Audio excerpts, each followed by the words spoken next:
अस्सलाम वालेकुम वरहमतुल्लाहि वबरकातुहू। हमारा आज का टॉपिक है psychological theories of criminal behaviour. Psychological theories of criminal behaviour deal करती हैं क्रिमिनल बिहेवियर को साइकोलॉजिकल वे में। ये इनका जो मानना है वो ये है कि जो कॉज ऑफ क्राइम है वो इंसान की साइकोलॉजिकल कंडीशंस हैं।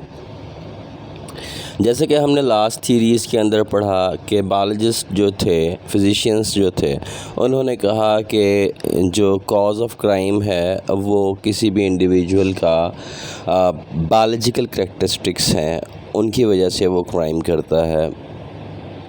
इससे पहले क्लासिकल थीरी के अंदर हमने पढ़ा कि कॉज ऑफ क्राइम जो है वो इंसान की फ्री विल है। तो इसी तरह साइकोलॉजिकल थीरीज़ ऑफ क्राइम ये कहती हैं कि इंसान जो क्राइम है इसका जो कॉज है वो इंसान की साइकोलॉजिकल कंडीशंस हैं।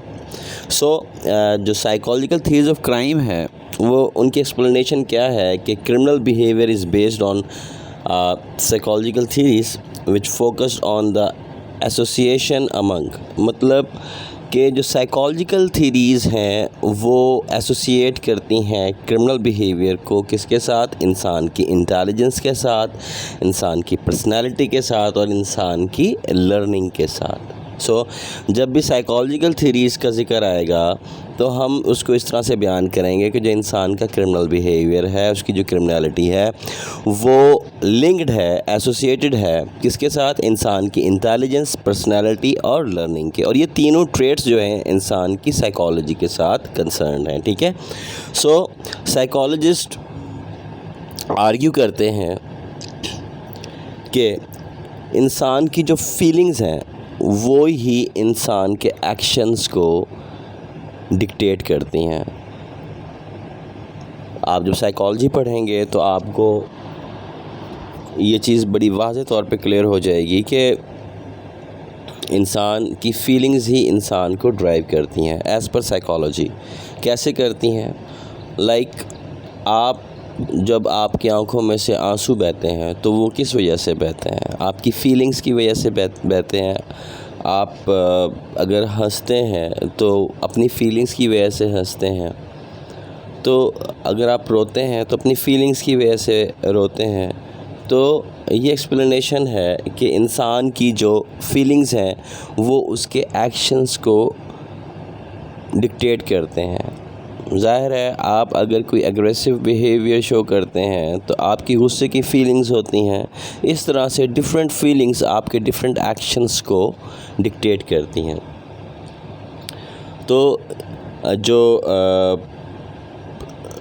इंसान का जो क्राइम कमिट करने का एक्शन है ये भी उसकी फीलिंग्स की वजह से ही होता है। ये कौन सी थीरीज़ कहती हैं? ये साइकोलॉजिकल थीरीज़ कहती हैं। ठीक है। जो 4 एस्पेक्ट्स हैं साइकोलॉजिकल थीरीज़ के वो कौन कौन से हैं? वो failure in the psychological development है, learn behaviours of aggression and violence है, इनहेरेंट पर्सनालिटी ट्रेट्स हैं और relationship of criminality to mental illness है। इनको हम इन डिटेल समझने की कोशिश करते हैं। सबसे पहले है कि relationship of criminality to mental illness. ये 4 एजम्पशंस हैं किसकी, साइकोलॉजिकल थीरीज़ की, किसको लेके, क्रिमिनल बिहेवियर को लेके। तो सबसे पहले वो क्या कहते हैं कि रिलेशनशिप कायम करते हैं किसका, क्रिमिनलिटी और मेंटल इलनेस का। मतलब मेंटल इलनेस क्या है? साइकोलॉजिकल डिसऑर्डर की वजह से भी लोग क्राइम करते हैं। मेंटल इलनेस, पर्सनैलिटी डिसऑर्डर की वजह से भी लोग क्राइम करते हैं। फिर इनहेरेंट पर्सनैलिटी ट्रेट्स, जो साइकोलॉजिकल इनहेरिटेंस होती है पर्सनैलिटी की, उसकी वजह से भी लोग क्राइम करते हैं। साइकोलॉजिस्ट बिलीव करते हैं कि personality traits of individual can commit crime. ठीक है। इंसान के अंदर वाइल्डनेस आ सकती है इनहेरिटेंस में। ठीक है। और वो डेंजरस एक्टिविटीज़ करता है, इम्पल्सिव होता है, एंगर बिहेवियर, ये सब बिहेवियर्स उसकी इनहेरिटेंस में आ सकते हैं। इसकी वजह से भी इंसान क्राइम करता है। फिर learn behaviour of aggression and violence भी है। इंसान अपनी सराउंडिंग से क्राइम को लर्न करता है, क्रिमिनल एक्टिविटीज़ को लर्न करता है, वायलेंस को लर्न करता है। एब्यूज़ ऑफ हाउस होल्ड की वजह से इंसान क्रिमिनल बन सकता है। वायलेंट पेरेंट्स की वजह से भी वो लर्न करता है वायलेंस को, ठीक है। और पीयर्स का जो इंकरेजमेंट है किसी इंडिविजुअल के साथ, ठीक है, उसकी वजह से भी इंसान क्राइम को लर्न करता है। तो आप देख लें, जो बच्चे वन व्हीलिंग करते हैं वो पेयर प्रेशर में आके करते हैं। वो कहते हैं कि हमारे बाकी दोस्त अगर ये सब कर सकते हैं तो हम भी कर सकते हैं। अक्सर बच्चे जो हैं वो डकैतीज़ करते हैं, वो इसलिए नहीं करते कि उनकी ज़रूरत होती है, वो इसलिए करते हैं कि उनके जो पीयर्स हैं वो डकैती करते हैं और वो उनको वो दिखाना चाहते हैं कि हम आपसे कम नहीं हैं। तो पीयर प्रेशर में आके भी वायलेंस को लर्न करते हैं लोग। तो चौथा है कि फेल्यूर्स इन साइकोलॉजिकल डेवलपमेंट। तो अगर इंसान की जो नॉर्मल ग्रोथ है वो नहीं हुई है उसके माइंड की, तो भी रिस्क है कि वो क्राइम कमिट करेगा। इस साइकोलॉजिकल ग्रोथ ना होने की कई रीज़न्स हैं, लाइक फैमिली अगर अपने बच्चे के ऊपर तवज्जो नहीं दे पाती है किसी वजह से, तो भी उसकी साइकोलॉजिकल डेवलपमेंट नहीं होती है। न्यूट्रिशन के प्रॉब्लम्स की वजह से भी इंसान की साइकोलॉजिकल डेवलपमेंट नहीं होती है। So failure in psychological development can make some rigid and impulsive approach. तो जब साइकोलॉजिकल डेवलपमेंट नहीं होगी किसी की, तो ये चांसेस हैं कि जो उसकी अप्रोच है उस इंसान की वो रिजिड और इम्पल्सिव होगी। मतलब ये कि वो सख्त मिजाज भी हो सकता है और रैश भी हो सकता है। तो individuals might have under developed conscious.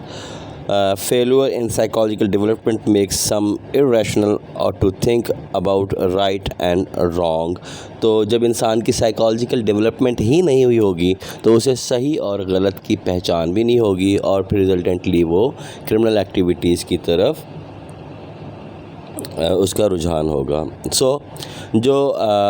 हम साइकोलॉजिकल थीरीज़ की जो एजम्पशंस थी वो हमें समझ आई। तो अब इसके अंदर डिफरेंट साइकोलॉजिकल थीरीज़ हैं जिन्होंने क्रिमिनल बिहेवियर के कॉजेज़ को बयान किया है।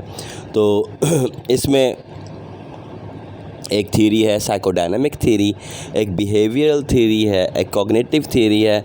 मज़ीद और भी काफ़ी सारी थीरीज़ हैं साइकोलॉजी की जो कि इंसान के कॉज ऑफ क्रिमिनलिटी को बयान करती हैं। लेकिन यहाँ पे हम ये दो थीरीज़ पढ़ेंगे ताकि हम साइकोलॉजिकल थीरीज़ को अच्छे से समझ सकें। सबसे पहले हम पढ़ते हैं psycho analytical theory of criminology, या हम कह सकते हैं साइकोडायनामिक थीरी ऑफ क्रिमिनोलॉजी, जो कि सिगमंड फ्रॉयड ने दी थी 1890s में। 1890 से लेके 1930s तक इनका दौर रहा और इन्होंने डिफरेंट थीरीज़ बनाई जो साइकोडायनामिक अप्रोच के हिसाब से थी। इन्होंने इसके अंदर जो साइकोडायनामिक थीरी है इसके मुताबिक personality is made of 3 parts. कौन कौन से पार्ट्स हैं? इड, ईगो और सुपर ईगो। ये इड, ईगो और सुपर ईगो का कॉन्सेप्ट आपको मैं क्लियर करता हूँ, फिर आगे इसका राइटअप मौजूद है, उसे समझ लीजिएगा। देखें, इंसान की जो पर्सनैलिटी है ना, इसको सिगमंड फ्रॉयड ने क्या किया कि 3 पार्ट्स में डिवाइड किया। 3 पार्ट्स कौन कौन से थे? इड, ईगो और सुपर ईगो। अब इड क्या है? इड इंसान का बचपन है। जब इंसान पैदा होता है, जब वो बच्चा होता है, उसे नहीं पता होता है राइट और रॉन्ग का, कि सही क्या है गलत क्या है। वो अपनी नेचुरल इंस्टिंक्ट के मुताबिक सारे एक्शंस करता है, ठीक है। अगर वो उसे नहीं मालूम कि मैंने अगर यूरिन करना है तो मैंने कहाँ जाना है, वो बेड के ऊपर ही यूरिन करता है, उसकी नेचुरल इंस्टिंक्ट है। उसे अगर कुछ भी खाना पीना है तो वो ज़िद करता है और उसको ज़बरदस्ती हासिल करने की कोशिश करता है।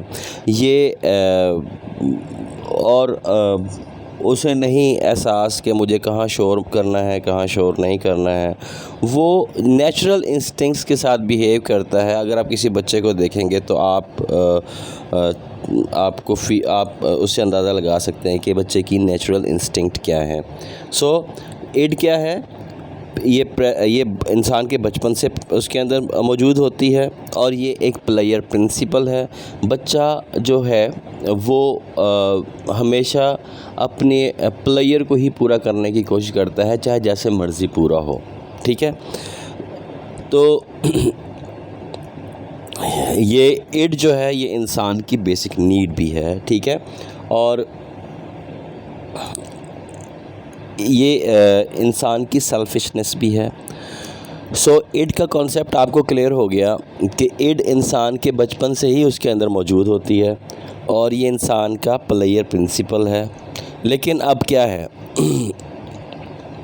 अब इंसान एक सोसाइटी में रहता है और वो अपने इड को हमेशा पूरा करने की कोशिश करता है, लेकिन अगर वो इड के ताबे होगा, इड की ही बात मानेगा, तो सोसाइटी उस शख्स को एक्सेप्ट ही नहीं करेगी।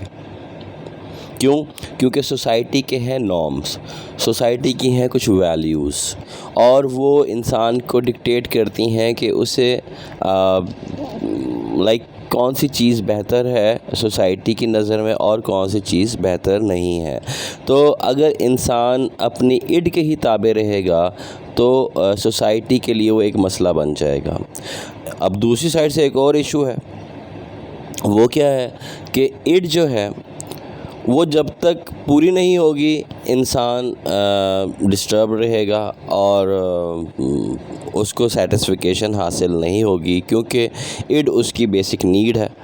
तो पेरेंट्स क्या करते हैं, उसकी इड को सेटिस्फाई करने के लिए बच्चे को एक मॉरलिटी प्रिंसिपल सिखाते हैं, ठीक है। और मॉरलिटी प्रिंसिपल क्या सिखाते हैं, वो बच्चे को सिखाते हैं कि सोसाइटी के अंदर कौन कौन से एक्शंस जो हैं वो सोसाइटी उन्हें एक्सेप्ट नहीं करती है। तो वो उसको अखलाकियात सिखाते हैं कि आपने सोसाइटी के सामने कैसे बिहेव करना है और अपनी इड को कंट्रोल करना है सोसाइटी के सामने। ये बड़ा इम्पॉर्टेंट पॉइंट है, इसको आप जहन में रखेंगे कि जो इड है इसको सोसाइटी के सामने कंट्रोल करना है और सोसाइटी के सामने इस इड को कंट्रोल करके रखना ही बेसिकली मॉरलिटी है, ठीक है। तो सुपर ईगो क्या है, वो मॉरलिटी है। इड क्या है, इंसान की बेसिक इंस्टिंक्ट्स हैं, ठीक है। और सुपर ईगो क्या है, मॉरलिटी। अब ये दो चीज़ें आपको समझ आ गई। अभी तीसरी चीज़ क्या है इंसान की, वो है ईगो। ये डेवलप्ड होती है इंसान के अंदर, जो कि जिसे हम कहते हैं कि रियलिटी प्रिंसिपल, ठीक है। ये रियलिटी प्रिंसिपल जो ईगो है, ये इंसान की इड और ईगो की दरमियानी चीज़ है और ये एक गेट कीपर भी है। ये इंसान को बताता है, ईगो, कि इड को सेटिस्फाई करने का टाइम कौन सा है, इड को सेटिस्फाई करने की प्लेस कौन सी है, और ये बताता है कि मॉरलिटी शो करने की जगह कौन सी है। तो होपफुली आपको इड, ईगो और सुपर ईगो का कॉन्सेप्ट क्लियर हो गया होगा। तो इड तो इंसान के अंदर नेचुरली मौजूद है और ये इड इंसान की बेसिक नीड है। जिस इंसान की ईगो और सुपर ईगो अच्छे से डेवलप हुई होती है, वो इंसान क्या है, वो एक सोशल बिहेवियर रखने वाला इंसान है, वो एक सोशल इंसान है, ठीक है। तो लेकिन जिस इंसान की ईगो और सुपर ईगो सही से डेवलप नहीं हुई होगी, तो वो शख्स एंटी सोशल बिहेवियर रखने वाला शख्स कहलाएगा, ठीक है। तो होपफुली आपको इड, ईगो, सुपर ईगो का कॉन्सेप्ट क्लियर हो गया होगा। तो इड क्या है, इड है कि आई वांट दिस, मतलब क्योंकि उसकी नीड है, बेसिक नीड है इड, तो वो कहता है कि मुझे ये चीज़ हर हाल में चाहिए। लेकिन क्या है कि सुपर ईगो उसको सिखाती है कि no, this is not the way to get it, ठीक है। वो सुपर ईगो उसको सिखाती है कि किसी भी चीज़ को हासिल करने का तरीका, वक्त और जगह क्या है, ठीक है। और दूसरी साइड पे ईगो है ना, वो बताती है कि लेट्स वर्क ऑन इट, ठीक है, कि कब किस चीज़ के ऊपर काम करना है। अब इस जो कुछ मैंने आपको समझाया इसकी एक्सप्लेनेशन यहाँ मौजूद है। डायनामिक थ्योरी जो है उसके जो प्रोपोनेंट्स हैं और साइकोडायनामिक थ्योरी के, वो सजेस्ट करते हैं कि individuals personality is controlled by unconscious mental process that are grounded in early childhood. इसके अंदर एक वर्ड यूज़ हुआ है अनकॉन्शियस। अनकॉन्शियस क्या है? ये मैं आपको इसलिए बता रहा हूँ कि आपको थोड़ा सा कुछ ये जो वोकैबुलरी के वर्ड्स हैं आपको समझ आ जाएं। अनकॉन्शियस बेसिकली जो इंसान का माइंड है वो डिवाइडेड होता है 3 पार्ट्स में माइंड, ठीक है। एक उसका है कॉन्शियस, एक है उसका सब कॉन्शियस, प्री कॉन्शियस, और एक है उसका अनकॉन्शियस। अनकॉन्शियस जो है वो चाइल्डहुड मेमोरीज़ हैं, मतलब जो उसकी बिल्कुल इनिशियल स्टेज की जो मेमोरीज़ हैं वो बहुत डीप है, उसे कहते हैं अनकॉन्शियस, ठीक है। तो क्या कहते हैं साइकोडायनेमिक के प्रोपोनेंट्स, वो कहते हैं कि जो इंडिविजुअल पर्सनैलिटी है वो कंट्रोल होती है इंसान के अनकॉन्शियस मेंटल प्रोसेस से that are grounded in early childhood. So this theory was originated by Sigmund Freud in 1856 to 1939. The founder of psychoanalysis. Imperative to this theory are the 3 elements of structure that make up the human personality. और वो कौन कौन से हैं elements personality के? End, ego और super ego. सो end क्या है? One can think of the id is as primitive part of person's mental makeup that is present at birth, ठीक है। और ये कभी ख़त्म नहीं होती, इड इंसान की कभी भी ख़त्म नहीं होती, टिल डेथ उसके साथ चलती है, ठीक है। और इसको कंट्रोल करती है क्या? सुपर ईगो और ईगो, ठीक है। तो Freud 1933 believed the id represents the unconscious biological drives for food, sex and other necessities over the life span, ठीक है। So most important is the idea that the id is concerned with instant pleasure or gratification while disregarding concern of others. तो id क्या है? id कहती है कि मुझे तो सेटिस्फाई होना ही है, किसी को जो मर्ज़ी हो जाए, मुझे कोई फ़र्क नहीं पड़ता, ठीक है। So the personality of newborn child is all id. अगर आपने इड देखनी है तो वो एक न्यू बॉर्न बच्चे को देखें आप, ठीक है, वहाँ पे आपको इट समझ आएगी। होपफुली आपको इट का कॉन्सेप्ट क्लियर हो चुका होगा। फिर ईगो है, ये सेकंड एलिमेंट है ह्यूमन पर्सनालिटी का, which is thought to be developed early in person's life. For example, when children learn that their wishes cannot be gratified instantaneously, they often throw a tantrum. तो Freud ने 1903 में suggest किया कि ego compensates for the demand of the id by guiding and individuals actions और behaviours to keep him or her within the boundaries of society. So ego क्या है? Ego compensates the demands of the id. जो id की demands हैं उनको compensate करती है ego by guiding individuals actions और बिहेवियर्स। वो क्या करती है? इंसान का जो इड है उसको कंट्रोल करती है ईगो। कैसे? वो गाइड करती है इंसान को, ठीक है, उसके एक्शंस को गाइड करती है कि कब क्या करना है, सोसाइटी की बाउंड्रीज़ क्या कहती हैं, ठीक है। So the ego is that part of it which has been modified by the direct influence of external world. The ego considers social realities and norms, etiquette and rules in deciding how to behave, ठीक है। Hopefully आपको ego का concept भी अच्छे से clear हो गया होगा। तो फ्रेड ने एक एनालॉजी भी दी। उसने कहा कि id being a horse, id क्या है? ये एक घोड़ा है, और ईगो क्या है? ये उस घोड़े का राइडर है जो उसको बताएगा कि आपने किस साइड पे मुड़ना है, कब दौड़ना है, कब स्लो चलना है, ठीक है। ये इड क्या है? इड एक घोड़ा है, और ईगो क्या है? ये राइडर है उस घोड़े का, ठीक है। और मैन क्या है? मैन उस घोड़े के ऊपर बैठा हुआ है। सो होपफुली आपको ईगो का कॉन्सेप्ट भी क्लियर हो गया होगा। और सुपर ईगो क्या है? थर्ड एलिमेंट ऑफ पर्सनालिटी है। क्या है ये? कि ये डेवलप होता है इंसान के अंदर जो मॉरल स्टैंडर्ड्स और वैल्यूज़ जो इसके पेरेंट्स इसको सिखाते हैं उस दौरान में। इसके दोस्त भी इसको सिखाते हैं, इसके फैमिली मेम्बर्स भी इसको सिखाते हैं, ठीक है। और सोसाइटी से वो लर्न करता है कि इसको सुपर ईगो को। सुपर ईगो क्या है? वो इंसान की मॉरलिटी है, ये अखलाकियात हैं जो कि इंसान सीखता है with the passage of time. तो ये आपको भी सुपर ईगो का कॉन्सेप्ट भी मैंने अच्छे से क्लियर कर दिया। अब इन सम हम इसको साइकोडायनामिक थ्योरी को देखेंगे कि criminal offenders are frustrated and aggrieved, ठीक है। ये नॉर्मली रिसर्च में देखा गया है कि जो क्रिमिनल ऑफेंडर्स होते हैं वो फ्रस्ट्रेटेड भी होते हैं और एग्रीवेटेड भी होते हैं। They are constantly drawn to past event that occurred in their early childhood, कि वो अपने उस चाइल्डहुड के जो इवेंट्स हैं उनको नहीं भुला पा रहे होते। मोस्टली जब रिसर्च की गई क्रिमिनल्स के ऊपर तो ये चीज़ सामने आई कि उनका जो चाइल्डहुड एक्सपीरियंस था उसको वो नहीं भूल सके थे। और फिर क्या हुआ कि because of the negligent unhappy और मिजरेबल चाइल्डहुड उनकी जो पर्सनालिटी है वो डेवलप होती रही।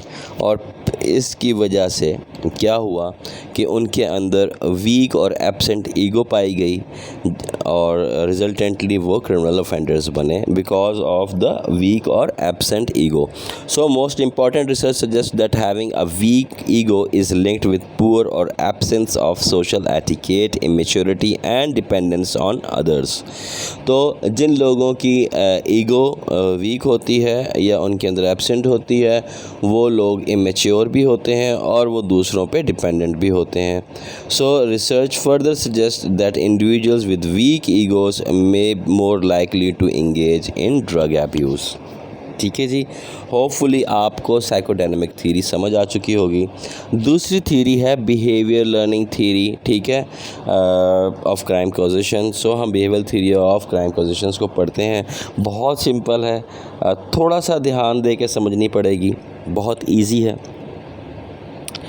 बिहेवियर थ्योरी कहती है कि जो इंसान का डायरेक्ट एनवायरनमेंट है ना वो इफ़ेक्ट होता है इंसान की पर्सनालिटी पे कि वो क्राइम कमिट करे। बेसिकली बताना ये चाह रहे हैं कि इंसान का जो बिहेवियर है ना वो लर्न होता है, इंसान बिहेवियर को लर्न करता है। अगर वो क्रिमिनल बिहेवियर का शिकार हुआ है तो वो क्या हुआ है कि उसने क्रिमिनलिटी को, क्रिमिनल बिहेवियर को लर्न किया है, आइदर बाय पनिशमेंट और आइदर बाय रीइंफोर्समेंट। ओके, तो अब हम ज़रा रीइंफोर्समेंट और पनिशमेंट के कॉन्सेप्ट को ज़रा समझते हैं, ठीक है। अब रीइंफोर्समेंट क्या है? रीइंफोर्समेंट का मतलब है किसी भी बिहेवियर को इंक्रीज़ करना, ठीक है।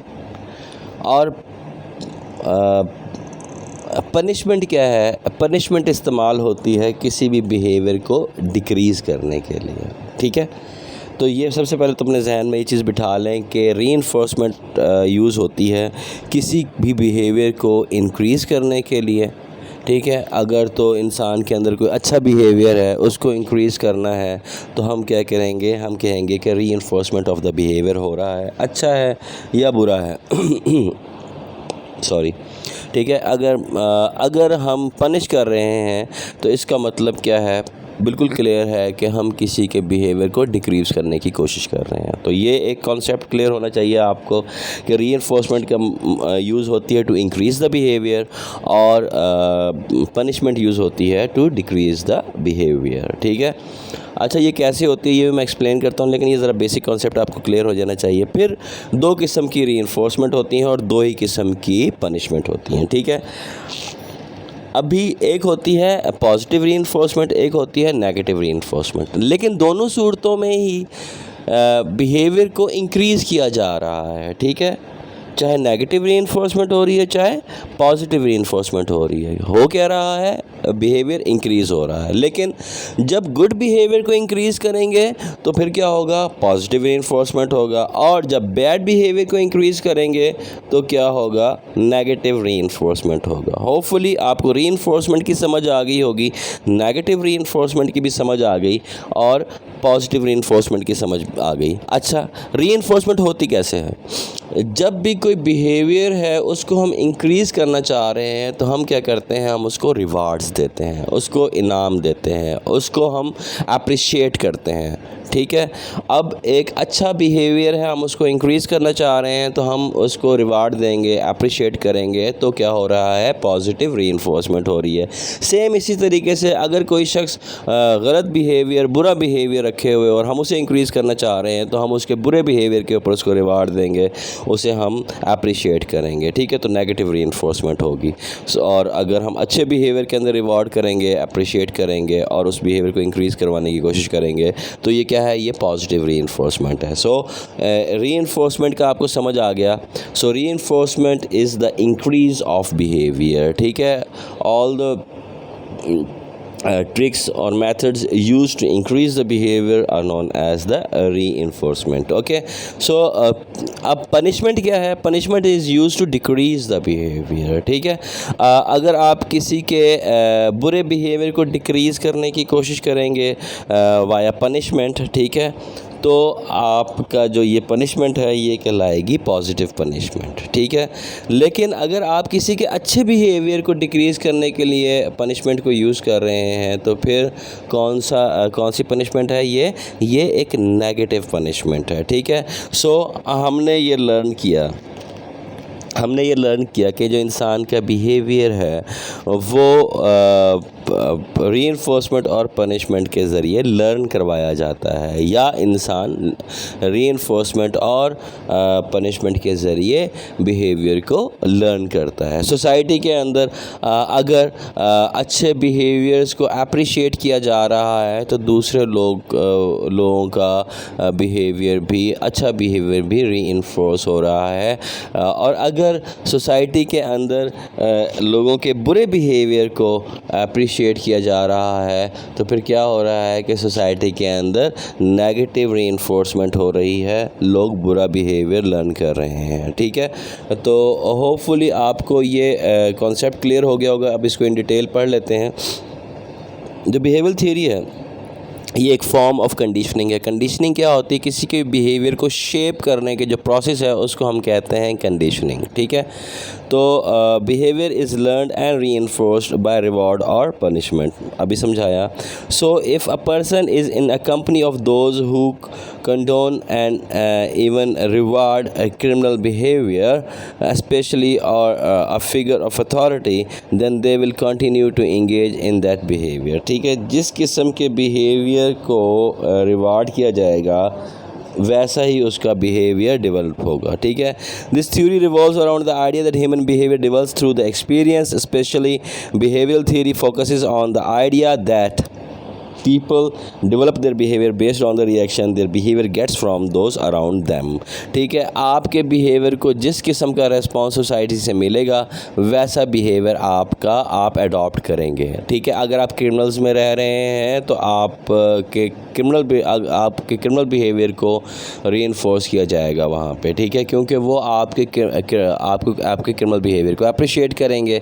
ठीक है, तो इससे क्या होगा, आप क्रिमिनल बिहेवियर लर्न करेंगे। लेकिन अगर आप अच्छे लोगों में रह रहे हैं तो वहाँ पे आपका अच्छा बिहेवियर इन्फोर्स होगा, क्योंकि वो लोग आपको अच्छी चीज़ें सिखाएंगे और अच्छी चीज़ों पे अप्रिशिएट करेंगे। So for example social learning theorist Albert Bandura maintains individuals are not born with innate ability to act violently.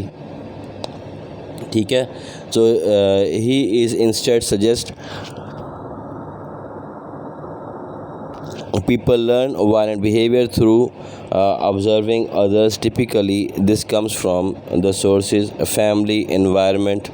ठीक है, तो इंसान कहाँ से सीखता है, अपनी फैमिली से, अपने एनवायरनमेंट से, और फिर कहाँ से, मैस मीडिया से बिहेवियर को वो लर्न करता है। ठीक है, So behavioral theory maintains that all human behaviors, including violent behavior, is learned through interaction with social environment. Behaviorists argue that people are not born with violent disposition. Rather, they learn to think and act violently as a result of their day-to-day experience. So क्या कहती हैं psychodynamic theory behaviour learning theory क्या कहती है? ये कहती है कि इंसान अपने हर गुजरते दिन के एक्सपीरियंस के साथ बिहेवियर को लर्न करता है और फिर जो वो बिहेवियर लर्न करता है उसी बिहेवियर के मुताबिक वो फिर एक्ट करता है सोसाइटी के अंदर. So these experiences proponents of the behaviourist tradition maintain might include observing friends और family being rewarded for violent behaviour और even observing the glorification of violence in the media. अब मीडिया के अंदर आप देखते हैं कि अगर कोई हीरो है उसको हीरो बना दिया गया है, उसको अप्रिशिएट किया जा रहा है जस्ट इस वजह से कि उसने 1000 बंदा कत्ल कर दिया है, ठीक है, या वो हीरो जो है वो एक बहुत बड़ी डकैती करता है, वो बहुत बड़ी चोरी करता है, तो क्या हो रहा है? उसको अप्रिशिएट किया जा रहा है. तो जो लोग इसको देख रहे हैं वो यहाँ से एक नेगेटिव बिहेवियर को लर्न कर रहे हैं, ठीक है. तो मीडिया के थ्रू आपकी नेगेटिव बिहेवियर की रीइंफोर्समेंट हो रही है, मतलब नेगेटिव रीइंफोर्समेंट हो रही है, जिसकी वजह से आपकी सोसाइटी के अंदर क्रिमिनल बिहेवियर्स इंक्रीज़ होंगे. सो होपफुली आपको ये कॉन्सेप्ट क्लियर हो गया होगा. बिहेवियर लर्निंग थ्योरी की रीइंफोर्समेंट और पनिशमेंट का आइडिया भी क्लियर हो गया होगा. अगर आपने कोई क्वेश्चन आपको कोई पॉइंट्स क्लियर नहीं हुआ और आप कोई क्वेश्चन पूछना चाहते हैं तो आप कमेंट बॉक्स में मैसेज करें, इंशाल्लाह आपको वहाँ पे सेटिस्फाई किया जाएगा. दुआ में याद रखिएगा. अस्सलाम वालेकुम. अल्लाह हाफ़िज़.